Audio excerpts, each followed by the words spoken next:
Assalamualaikum warahmatullahi wabarakatuh. Alhamdulillahirabbil alamin wa bihi nasta'inu ala umuri dunya waddin wa ala alihi wa ashabihi ajmain amma ba'du. Sahabat-sahabat semua, di antara sahabat Rasulullah Shallallahu alaihi wasallam, ternyata ketika masuk Islam itu tidak semuanya dalam usia muda begitu.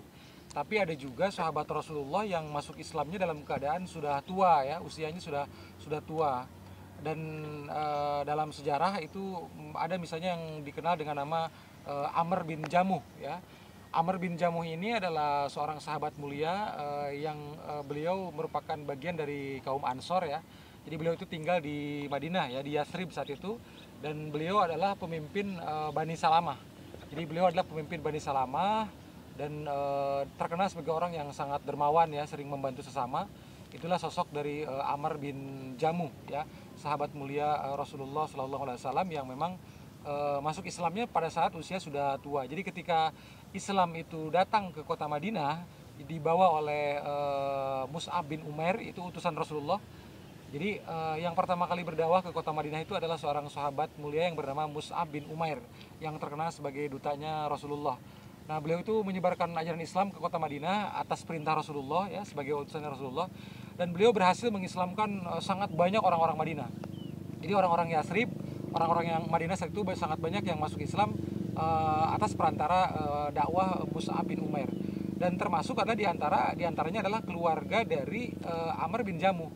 Jadi Amr bin Jamuh ini memiliki beberapa orang anak laki-laki ya, dan seorang istri. Istrinya Amr bin Jamuh itu bernama Hindun, dan ada beberapa orang anak laki-lakinya, dan anak-anaknya semuanya itu masuk Islam begitu. Dan begitu juga istrinya Hindun, istrinya Amr bin Jamuh. Jadi istrinya Amr bin Jamuh dan anak-anaknya itu sudah masuk Islam. Sementara Amr bin Jamuh sebagai ayahnya mereka dan istrinya Hindun ini belum masuk Islam begitu. Dan dia itu sebagai pemuja berhala ya. Jadi dia itu memiliki patung di rumahnya, itu patung yang diberi nama Manat. Dan patungnya itu setiap hari itu oleh dia itu dibersihkan, diberi wangi-wangian sampai harum begitu, diberi wangi-wangian, dibersihkan, pokoknya dirawat sedemikian rupa dengan biaya perawatan yang cukup mahal begitu, tidak sedikit biaya yang dikeluarkan. Dan padahal sebenarnya itu terbuat dari kayu saja, itu patung yang dia buat ya, Manat itu.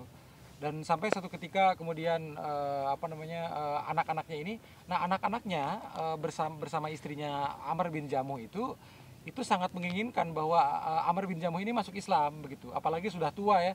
Mereka itu punya kekhawatiran ya, anaknya Amr bin Jamuh dan istrinya Amr bin Jamuh sangat khawatir bahwa Amr bin Jamuh itu akan mati dalam keadaan kafir, musyrik begitu. Tapi ternyata begitu juga sebaliknya dengan Amr bin Jamuh, dia juga sangat khawatir itu istrinya dan anak-anaknya itu masuk Islam begitu.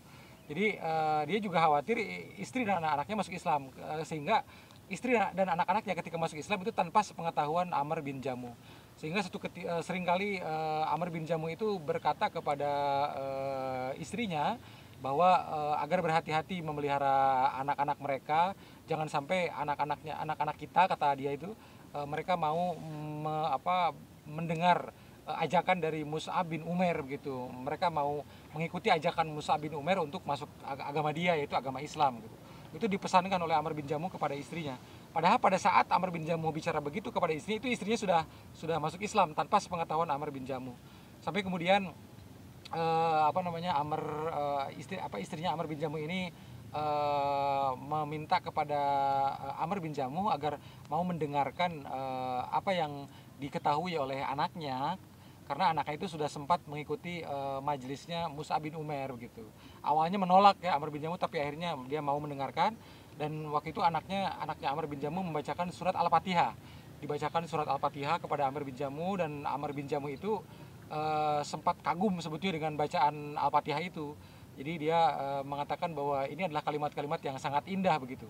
Tapi Amr bin Jamuh diajak untuk masuk Islam, tidak mau saat itu. Kata Amr bin Jamuh, aku tidak akan memutuskan untuk masuk Islam, meninggalkan agamaku sebelum aku bermusyawarah dengan Tuhanku, yaitu Manat gitu. Akhirnya anak-anaknya itu mencari cara bagaimana caranya untuk menghilangkan kebiasaan sang ayah itu menyembah berhala. Akhirnya anak-anaknya itu meminta bantuan kepada salah seorang sahabat yang usianya sebaya dengan mereka, yaitu Mu'ad bin Jabal ya. Mu'ad bin Jabal ini juga termasuk sahabat Ansor yang juga sebaya usianya dengan anak-anaknya Amr bin Jamuh.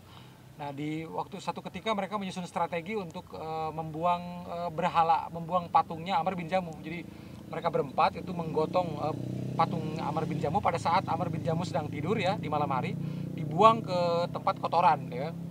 Dibuang ke tempat kotoran, dan ketika keesokan harinya Amr bin Jamuh tentu saja ketika melihat mencari patungnya, Tuhannya begitu, dia tidak menemukannya. Akhirnya dia mencari kemana-mana, dia sambil marah-marah begitu, dan dia temukan di tempat kotoran. Akhirnya dia ambil, sambil marah-marah itu dia ambil, kemudian dia bersihkan kembali, dia beri wangi-wangian kembali begitu, dan begitu seterusnya. Di malam berikutnya juga sama, dibuang lagi oleh anak-anaknya begitu, sampai terus beberapa malam terjadi peristiwa seperti itu, dan marah-marah gitu Amr bin Jamuh, sampai akhirnya dia kecapean ya, sampai akhirnya dia kecapean, kelelahan begitu terus. Satu ketika dia akhirnya karena ketika dia cari yang ditemukan di tempat kotoran terus berhari-hari begitu. Akhirnya di satu ketika dia lelah.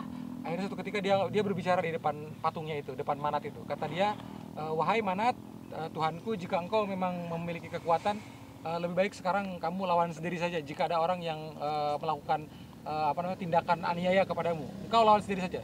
Ini aku berikan pedangku.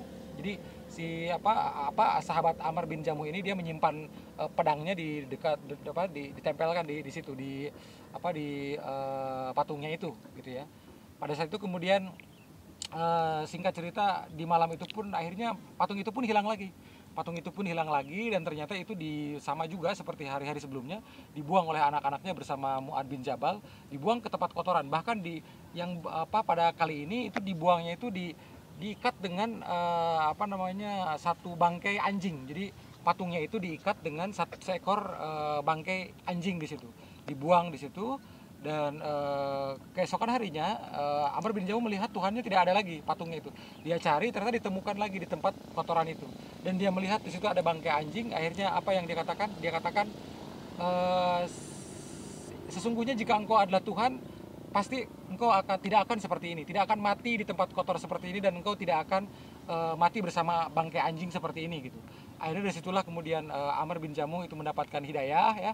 Akhirnya dia bertemu dengan beberapa orang dari Madinah yang sudah masuk Islam, dan juga akhirnya dibimbing juga oleh anak-anaknya untuk masuk Islam, dan akhirnya beliau mandi gitu, membersihkan diri, dan akhirnya kemudian beliau pergi menemui Rasulullah, dan akhirnya beliau masuk Islam, membaca 2 kalimat syahadat di depan Rasulullah SAW.